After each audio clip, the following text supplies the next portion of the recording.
विरोधी पक्षांचे नेते देखील संपूर्ण ताकदीनिशी देशभरात प्रचार करत आहेत। काँग्रेसचे राष्ट्रीय अध्यक्ष मल्लिकार्जुन खरगे आणि नेते राहुल गांधी यांनी कर्नाटकाच्या शिवमोगा इथे प्रचारसभेला संबोधित केलं।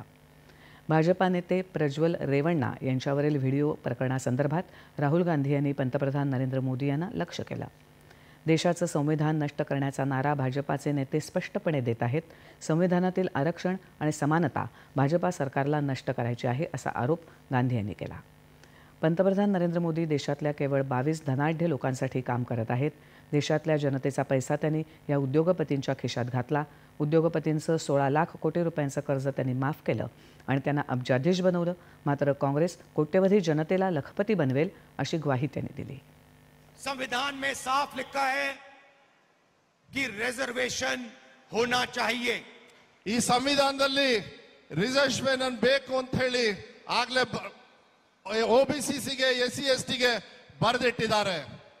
और इन दो चीजों को बीजेपी मिटाने की कोशिश कर रही है। वो नहीं चाहते कि रिजर्वेशन हो और वो संविधान को जड़ से उठाकर फेंकना चाहते हैं, खत्म करना चाहते हैं।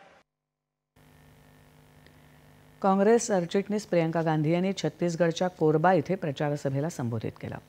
भूपेश बघेल यांनी छत्तीसगडच्या विकासाचा प्रयत्न केला, त्यामुळेच भाजपासारख्या पक्षाने त्यांच्यावर आरोप केला।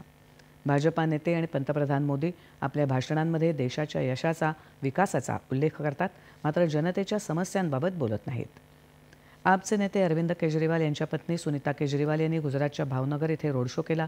केजरीवाल यांनी जनतेच्या सेवेसाठी IRSची नोकरी सोडली, मात्र जनतेकडून त्यांना मिळत असलेलं प्रेम भाजपाला पाहवलं नाही म्हणून खोट्या आरोपात त्यांना अटक केल्याचं त्या म्हणाल्या।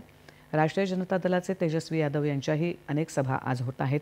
ते आज समस्तीपूर, सहरसा, अररिया आणि सुपौलमध्ये निवडणूक रॅली घेणार आहेत।